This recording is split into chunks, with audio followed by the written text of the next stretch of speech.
Hello guys, welcome to another video. In this video, I want to help and guide you on how to go live on TikTok 2023 without 1K followers in easy way. So make sure to watch this video until the very end so we can't miss any steps in this process. Now let's jump into the video. The first thing we need to do is open your TikTok app and tap on Profile. And in here, as you can see, my profile, I have only one follower and one following. So to solve this problem on how to go live on TikTok 2023 without 1K followers, is tap on the three lines above in the right corner. And then click on Settings and Privacy. And as you can see here, click on Report a Problem.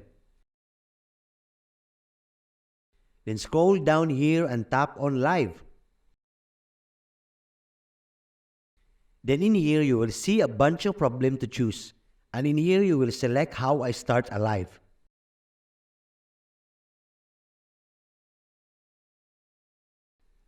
And in this page, you will see a guidelines on how to solve this problem. After reading it, click on No below.